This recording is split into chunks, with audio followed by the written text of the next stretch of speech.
Bonjour chers téléspectateurs et bienvenue sur Afro-Kairos.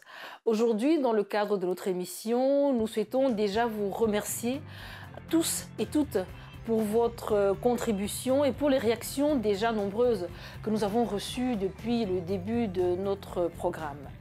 Vos contributions sont fondamentales, elles sont capitales pour la construction de ce projet commun qui est la reconnaissance du français parlé dans les pays autres que la France. Il sera donc question dans cette émission de Parlons-en d'une locution adjectivale, soi-disant. Soi-disant, c'est une expression qu'on utilise beaucoup, mais il est important de le mettre dans un contexte correct. Soi-disant est donc invariable. C'est une locution qui ne s'accorde jamais, ni en genre, ni en nombre. Elle vient d'un archaïsme qui veut dire dire de soi, qui se dit, qui se prétend. Soi-disant ne pourrait donc pas être utilisé pour faire allusion à des choses ou à des objets, dès lors que ces choses et ces objets n'ont pas la capacité de s'exprimer. Soi-disant devrait être utilisé pour faire allusion à une qualité, un état, un statut qu'une personne s'attribue à elle-même. On ne pourrait pas l'utiliser lorsque nous attribuons un statut, un état, une qualité à une personne tierce. Afin que ce soit bien clair pour vous, nous allons prendre des exemples concrets. Nous allons donc voir le mauvais usage concret que nous en faisons. Premier exemple, on entend dire « le sol de Madagascar est soi-disant riche en minerais ». Cette phrase est incorrecte, pour la simple raison que le sol de Madagascar n'a pas la capacité de s'exprimer. On devrait dire « le sol de Madagascar est prétendument riche en minerais ». Deuxième exemple, votre voisin, Monsieur Dupont, est un monsieur très calme, mais très fermé. C'est une personne qui vous semble suspecte. Elle sort très tard le soir, elle rentre très tôt au petit matin et vous écoutez des bruits suspects à son domicile. Vous direz que Monsieur Dupont est un soi-disant contrebandier. Cet usage est incorrect parce que Monsieur Dupont ne vous a jamais dit qu'il était contrebandier, vous le supposez. On devrait dire « Monsieur Dupont est susceptible d'être un contrebandier ». Voilà donc, chers téléspectateurs, les deux utilisations que nous pouvons vous proposer d'un usage incorrect de notre expression de ce jour. C'est pour que vous voyez la différence entre le mauvais usage quand on fait allusion à des choses et le mauvais usage lorsqu'on fait allusion à des personnes. Nous allons maintenant passer au bon usage de l'expression « soi-disant ». Parlant de bon usage, nous allons prendre l'exemple suivant.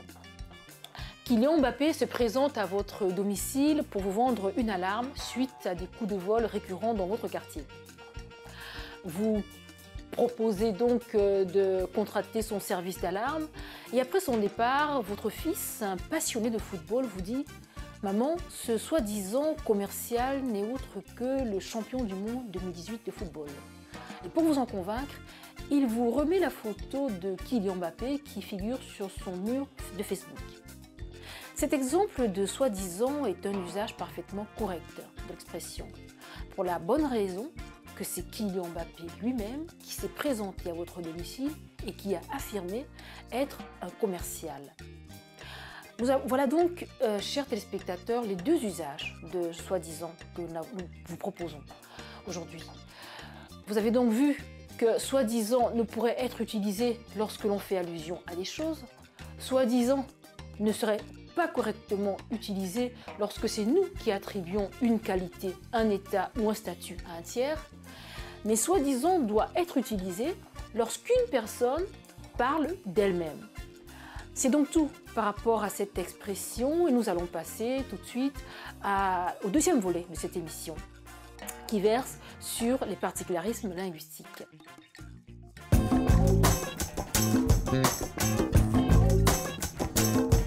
Dans la deuxième partie de cette émission, nous avons choisi de prendre aujourd'hui un proverbe béninois. Ce proverbe dit « Un grain de maïs a toujours tort devant une poule ». Ce qui revient à nous transmettre l'idée selon laquelle, tant que l'on est faible, tant que l'on ne sait pas se défendre, tant que l'on n'a pas les ressources et les moyens nécessaires pour faire prévaloir et entendre sa voix, on n'a aucune force et on ne peut pas imposer sa vision du monde. Cette émission voudrait mettre en avant dans les prochaines éditions les particularismes linguistiques et plus globalement les africanismes. C'est pourquoi nous vous lançons un appel aujourd'hui, chers téléspectateurs. Nous vous invitons à nous faire parvenir tout ce qui se dit chez vous en français et qui pourrait contribuer à enrichir notre communauté. Notre vision est de pouvoir à terme contribuer à la normalisation du français d'ailleurs, du français des pays francophones autres que la France. C'est la raison pour laquelle votre contribution est cruciale. Elle est fondamentale pour notre reconnaissance.